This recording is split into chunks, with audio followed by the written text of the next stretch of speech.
Nous allons, Bezrat Hashem, conclure ensemble le Tanya du Shabbat qui arrive le 14 Nissan 5781. Et avec l'aide d'Hachem, le Tanya du premier jour de Pessah, nous le conclurons à la fin du Yom Tov. Alors hier, nous avons expliqué que si un homme étudie la Torah ou il prie, pas avec une intention négative, qui fait descendre cette Torah dans le domaine des clipotes, comme nous avons appris, mais il le fait machinalement, alors on dit que ça ne va pas monter, ça ne va pas descendre, ça va rester bloqué ici en bas. Et la question que l'Admour Hakem pose aujourd'hui, il ne comprend pas. Il dit parce que quand on dit des mots de Torah, c'est quoi les mots de Torah? C'est la sagesse, c'est la volonté d'Hachem. Ou je dis des mots de Télim ou une prière, c'est la volonté d'Hachem, c'est la Gdusha.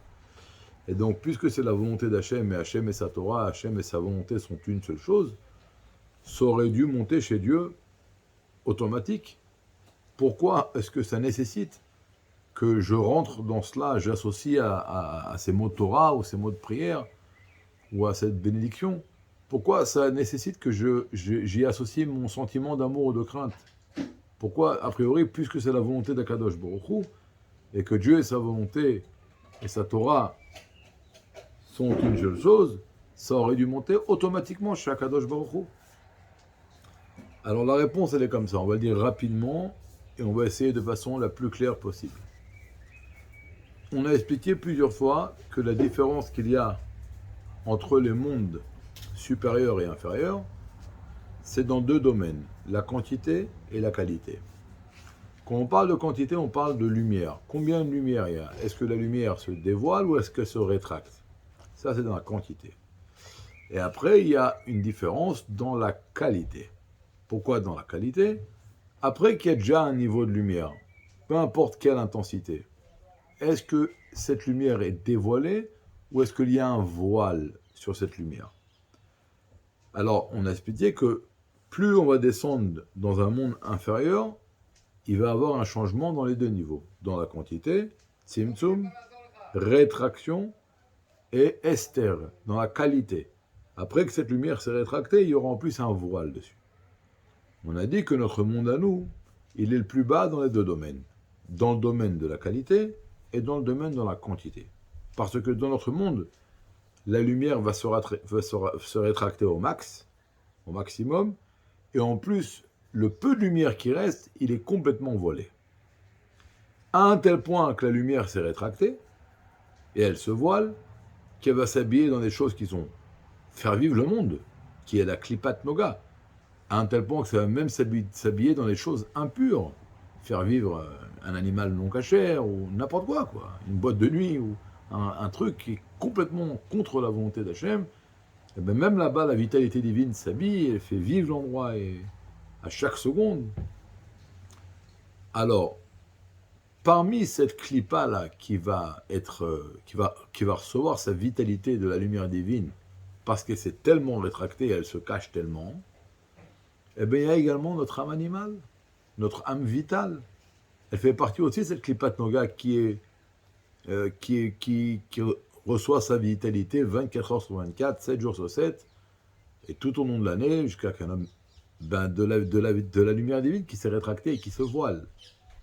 Donc, lorsque moi maintenant je suis en train de parler de n'importe quoi, je suis en train de parler, chose interdite, c'est une évidence, c'est très grave, c'est les 3 portes d'impureté. Mais vous savez, quand on parle de tout, de la voiture, mettre l'essence, payer l'assurance, acheter les matzot, bon, acheter les matzot encore c'est une mitzvah. N'importe quoi, d'accord? Alors ça, qui est-ce qui parle? C'est ma bouche, c'est mon âme animale.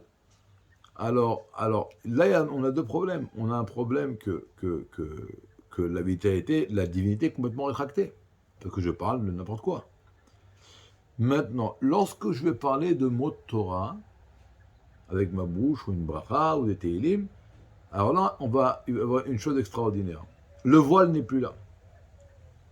Il n'y a plus de voile parce que je parle de choses qui sont la volonté d'Hachem. Je ne parle pas ni de pain, ni de coca, ni de hummus, ni de trina. Je parle d'une Mishnah, ou un Perek Télim, ou une Tfila. Donc là, je suis en train de parler de la volonté d'Hachem. Il n'y a plus le voile. Mais il va rester le premier chose, le tzimtzum, dans la quantité. Pourquoi? Qui parle? C'est moi, c'est ma bouche. C'est une voix matérielle, une bouche matérielle. Et d'où elle vient cette bouche? Comment elle a été créée? Ben parce que la lumière de Dieu s'est complètement rétractée, à un tel point qu'il a été créé un monde matériel et même grossier. Donc le fait que j'ai une bouche matérielle et que je fais entendre des sons matériaux, je ne sais pas comment dire en français, excusez-moi, ça c'est le résultat du Tzimtzum, de la rétraction de la lumière.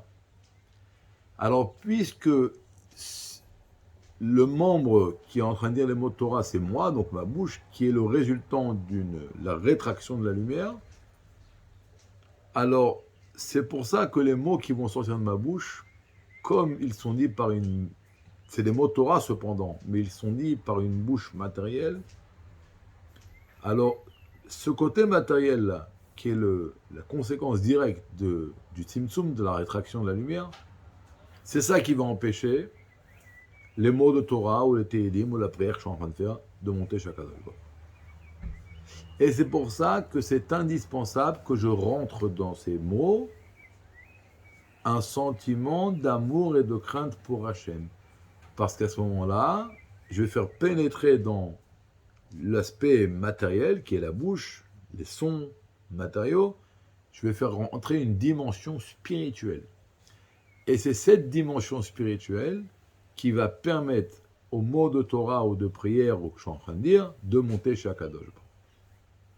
Alors là, maintenant on a compris pourquoi, bien que je suis en train de dire des mots de Torah, ou de Tfila, ou de Bracha, qui sont la volonté d'Hachem, et qu'a priori, puisque Hachem et sa volonté sont une seule chose, ça aurait dû monter automatiquement. Non, parce que c'est dit par une bouche matérielle. Et donc, si je ne vais pas rentrer dans cette matérialité, une dimension spirituelle, ça restera bloqué ici. Et là, on parle quand on dit les choses machinalement. On a expliqué avec une mauvaise intention, il n'y a plus de discussion, c'est descendre dans la Touma, il faut faire tchouva, etc., etc. De là, on comprend l'importance de rentrer un sentiment d'amour et de crainte de Dieu. Ça, ce sera le Tania du premier jour de Pessah, Bezrat Hashem. Donc voilà, je vous souhaite un très bon Shabbat, une bonne préparation à Pessah. Quand même un petit mot sur ce Shabbat et sur Pessah. Ce Shabbat, il s'appelle Shabbat Agadol, parce que ce jour-là, les Juifs ont attaché donc, le mouton à leur lit, et là, les aînés du peuple juif sont venus les voir, et les Juifs leur ont raconté que bientôt il y aura la 10e plaie, et que les premiers-nés seront tués par Hachem, et donc ce mouton-là, on va le faire à Shrita, on va mettre le sang sur le portail, etc., etc. Bon, les Égyptiens, ils avaient l'habitude que tout ce qui est les menaces étaient mises en œuvre. Ils ont été voir Paro, ils ont dit non, écoute, on ne veut pas mourir. Et ils ont dit tu les libères. Et là, Paro, il a dit non, je ne les libère pas. Et les propres premiers-nés de l'Égypte ont fait la guerre contre Paro, et ils ont tué beaucoup de soldats de l'armée égyptienne. Et ça s'appelle un grand miracle. Et le rabbi dit pourquoi? A priori, c'est une chose logique, il ne veut pas mourir. Alors le miracle ici, il est quoi? L'Égypte, c'est 3 portes d'impureté. Les aînés de l'Égypte, c'est le summum de l'impureté.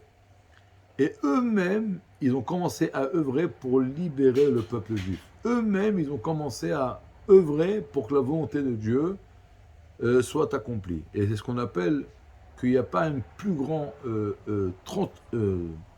transformation de obscurité en lumière. Parce que nous, on sait que les 3 portes d'impureté, on ne peut pas les élever à la Gdusha. On ne peut pas prendre un cochon et le manger les Shem Shemaim. Et bien là, c'est ce qui s'est passé. C'est la force de la Touma la plus profonde qui s'est mise au service de Dieu. Donc c'est pour ça que ce Shabbat est un Shabbat propice où chacun peut prendre tout le mal qui est en lui et le transformer en bien, Bezrat Hashem. Et ça sera la plus grande préparation qu'on pourra faire pour Pessah. Le soir de Pessah, nous allons nous asseoir, fêter un événement, pas qui s'est passé il y a 3000 ans, mais qui se passe à table. On va raconter la Haggadah, vivre la Haggadah. Mais le plus important, c'est d'espérer du fond du cœur, de prier et de supplier Hachem que ce Seder Pessah, si au moins on ne commence pas à Yerushalayim, au Beth Amikdash, au moins qu'on le termine là-bas. On doit terminer le Seder Bezrat Hachem au Beth Amikdash. Le soir de Pessah, c'est un moment propice, surtout quand on ouvre la porte au milieu de la Haggadah. À ce moment-là, les portes du ciel s'ouvrent. Donc il faut demander à Dieu toutes les bénédictions. Il faut demander à être un Dieu, comme le Rabbi Ratz a dit, d'être un homme. Mais surtout demander à Dieu, implorer Hachem, qui mette un terme à cet exil très très amer. Et Bezrat Hachem, on se rencontrera tous ensemble avant le Seder, mais tout au plus tard, le soir du Seder, à Yerushalayim, avec Mashiach à notre tête, pour une joie éternelle dans la délivrance véritable et complète. Un très bon Shabbat, très bonne préparation à Pessah, dans la joie et la bonne humeur, de bonnes nouvelles.